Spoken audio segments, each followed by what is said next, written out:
Hey guys, Kimberly Thomason here with VacMD, and these are some things you need to know before you make a purchase of a cordless stick vac or cordless vacuum. So, maintenance, you have to maintain your cordless vacuum. I don't care if you buy a Dyson or a Simplicity or Miele, they're all going to need maintenance. The biggest thing is though, are you buying a unit that's easy for you to maintain as a consumer? Yes, you can bring it into us and we'll tune it up for you, we'll charge you for it, and we'll clean it, but the thing is, you shouldn't have to all the time. You should be doing it yourself. So one of the things that I have found with the units that I carry here in the store is that they're very easy to maintain. For instance, this is a Simplicity. I can take the dirt cup off. I can take the baffle off. I can remove the filter, which brings me to the next point. Get to know the filters involved in your vacuum. So many times I have customers that come in, they didn't even know that there was a filter in their vacuum, so they've never even cleaned it. But all of these cordless vacuums are going to have some sort of filter that you need to maintain, that you need to clean at least on a monthly basis. So that's that. Now look, this unit, I pretty much can access everything. I can wipe this out and clean it. This is a fantastic unit for a consumer to clean.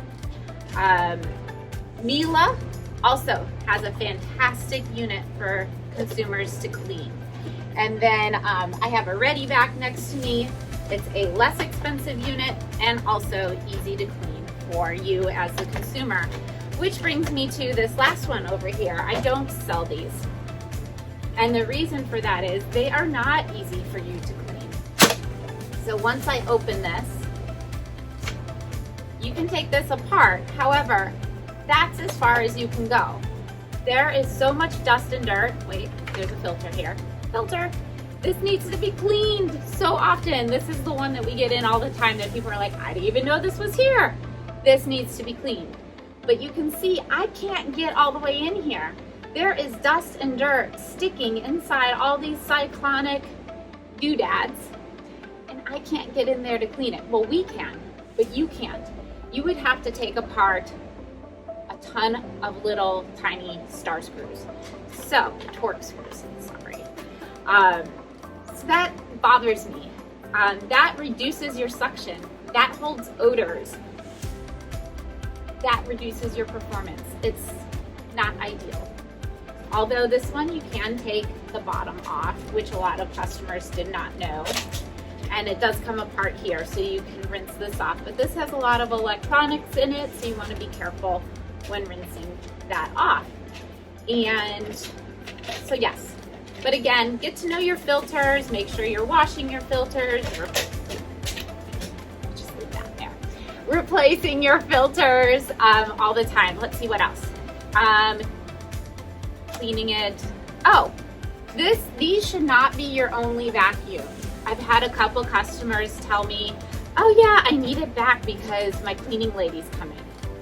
No, these cordless vacuums should not be your only vacuum in your home. These are supplemental.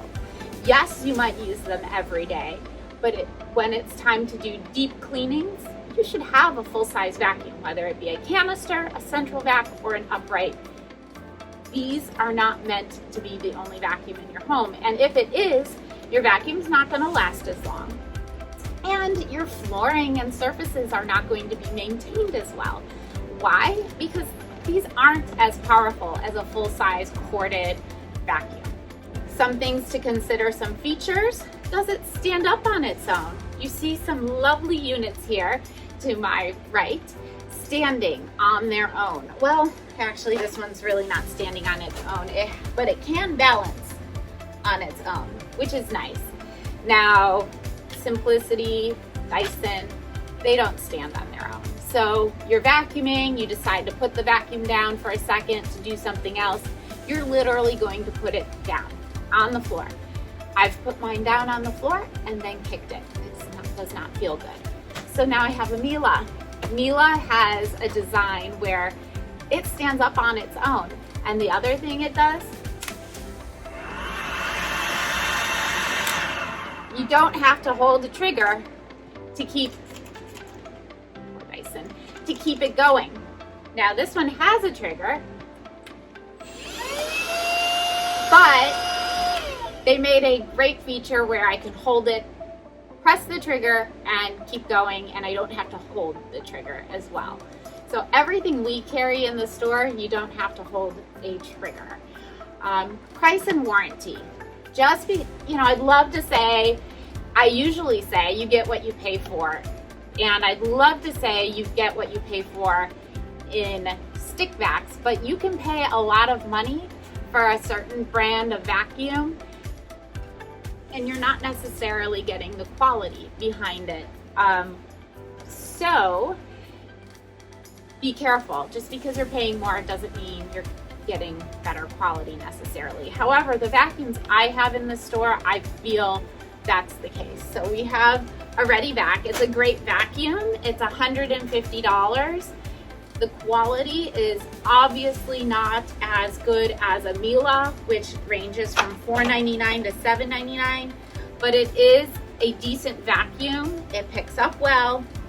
Do I feel like it's going to live as long as a Miele? Probably not, but you're also paying $150 for it.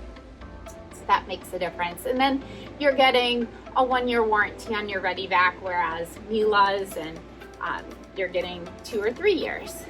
Brand is a big deal. So just because you know the brand really well doesn't mean it's the best out there. What else do you know about the brand? You know, sometimes when you're a huge brand, you're too big for your britches and you can't help the consumer after the sale as well. So I have found with some of the big brands out there, they're very difficult to deal with their customer service when it's time for service or repair. When you purchase from a store like us or a local store, they may not be as well known of brands, but I choose these because I know that the brand behind them, the company behind them is going to help you out after the sale, and I will help you out after the sale.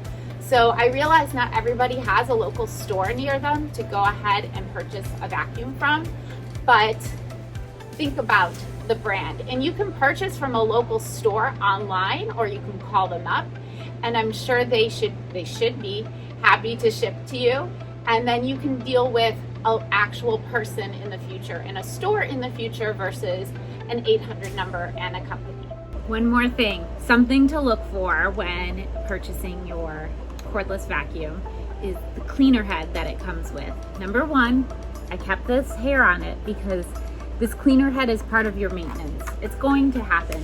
This is unavoidable on a cleaner head like this that has bristles.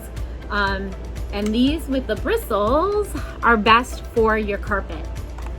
They have a lot of brands that have these soft heads. This is not good for carpet. It's not going to agitate your carpet. You need to have one with bristles. Although something like this, the hair is not going to get tangled around this, but this is really meant for all hard surfaces. And if you're trying to maintain your carpeting, this is not going to do it. So remember, check your brush roll often, remove the hair. You're gonna have to do it. It's not something you can avoid unless you're using the floor tool, but this is just for your hard floors, not for carpet or area rugs. This you would use on area rugs. So in conclusion, things to look for: maintenance, design of the vacuum. Is it easy to maintain for you? Oh, one last thing, battery replacement. Sometimes you can find a unit where the battery can be replaced by you, or you can purchase a second battery and have two.